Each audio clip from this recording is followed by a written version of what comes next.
Bonjour, dans le chapitre des statistiques descriptives, nous allons voir les paramètres de position. Donc on a déjà vu les paramètres de dispersion. On a déjà vu les paramètres de position qui sont donc des valeurs qui nous permettent d'analyser un petit peu les statistiques et les données qu'on a eues. On a d'autres paramètres qui vont nous permettre aussi d'analyser tout ça. Alors le premier, c'est l'étendue. Et l'étendue est assez simple parce que en fait, il faut simplement regarder la plus grande valeur moins la plus petite valeur que l'on a obtenue. Donc, si je vais regarder d'abord pour les variables discrètes,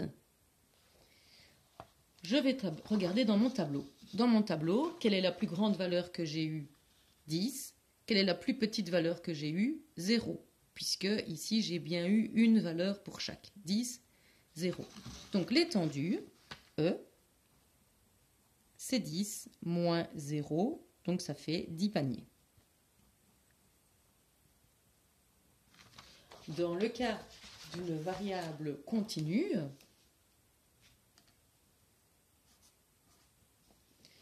c'est le même procédé, mais on va regarder quel est le plus grand nombre que l'on a dans les classes, moins le plus petit nombre dans les classes. Donc ici, l'étendue, ça va être 11 moins 4,5, ce qui nous donne 6,5. Et donc ici, ce sont des secondes pour parcourir des 100 mètres. Ça nous donne l'étendue. On voit si les résultats sont très étendus ou pas. Un autre paramètre de dispersion qui peut être intéressant, ce sont les quartiles. Alors les quartiles, c'est la même chose, c'est le même principe que les médianes. Alors la médiane, je vous rappelle que c'était la valeur qui avait 50% des effectifs qui étaient en dessous de cette valeur et 50% des effectifs qui étaient au-dessus de cette valeur. Les quartiles, c'est le même principe, mais simplement on va avoir pour le premier quartile 25% des valeurs qui sont en dessous et donc forcément 75% au-dessus.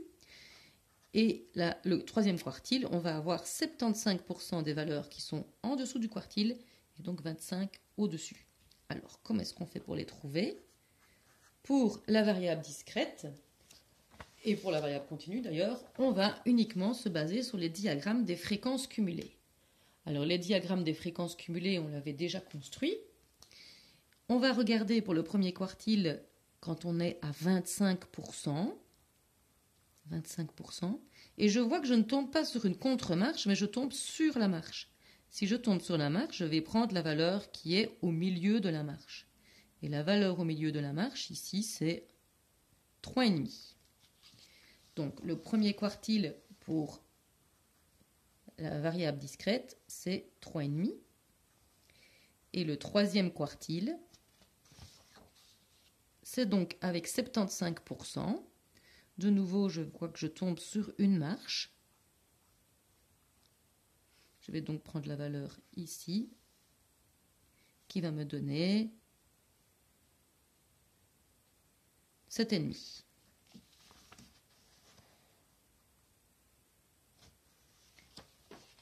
Alors, l'intervalle interquartile, c'est le nombre, la différence entre ces deux valeurs. Donc, l'intervalle interquartile, ici, c'est 4 unités. Alors, pour la variable continue, c'est le même principe. On va donc aussi prendre le diagramme des fréquences cumulées. On avait déjà calculé la médiane avec 50%. On va calculer avec 25%.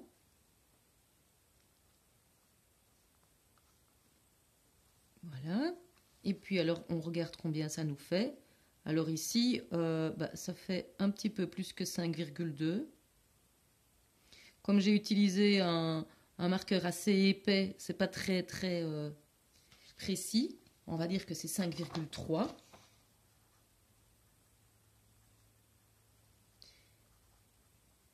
Et le troisième quartile, on fait la même chose avec 75%.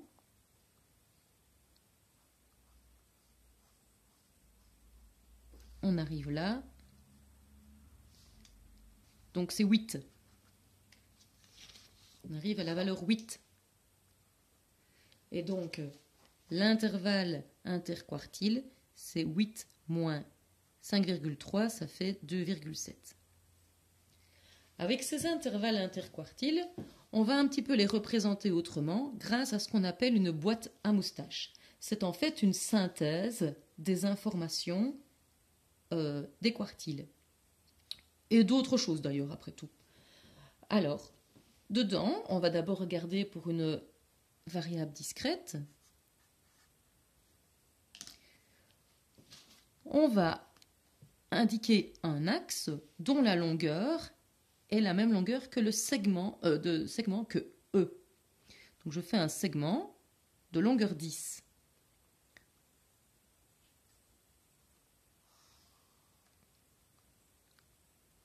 Donc ici, moi, j'ai 1 cm qui fait une unité du coup. Donc ici, c'est la plus petite, ce qu'on appelle la plus petite modalité. Donc ici, c'est 0. Et là, c'est la plus grande modalité que j'ai eue, 10. Alors, je vais indiquer dessus mon premier quartile, qui est 3,5. Donc je suis ici, ça c'est mon premier quartile. Je vais indiquer mon troisième quartile qui est 7,5.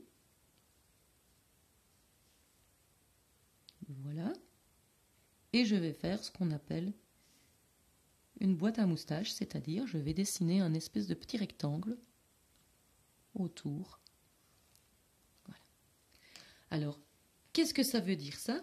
Mais en fait, ça nous permet de savoir si prendre la médiane et utiliser la médiane est intéressant pour faire un travail sur les statistiques, sur les données qu'on a eues.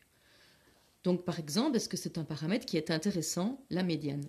Et pour le savoir, en fait, si vous avez, par exemple, ici, c'est une histoire de panier de basket, si on a plusieurs équipes qui font des essais sur 10 lancers pour voir combien de paniers ils mettent, en fonction de l'intervalle interquartile, qui est représenté ici par la longueur de la boîte à moustaches, plus il est court, plus ça veut dire que la médiane représente bien ce qui s'est réellement passé, ou en tout cas, la médiane est un paramètre qui peut être bien utilisé dans d'autres calculs.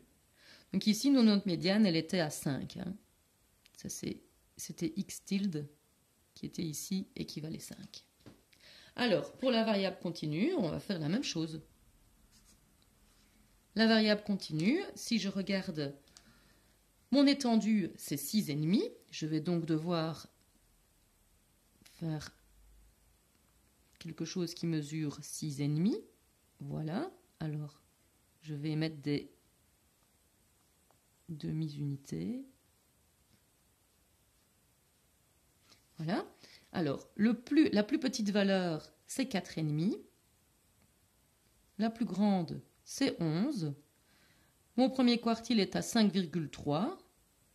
Donc, je suis quelque part ici. Mon troisième quartile est à 8. Je suis ici. Et donc, je vais pouvoir dessiner ma boîte à moustaches.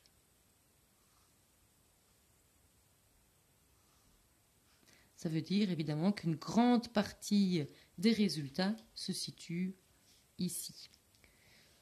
Alors, la médiane, dans ce cas-ci, on avait vu que c'était 6,4. Donc, on est ici, la médiane. Qui est en fait la même chose que le deuxième quartile. Hein.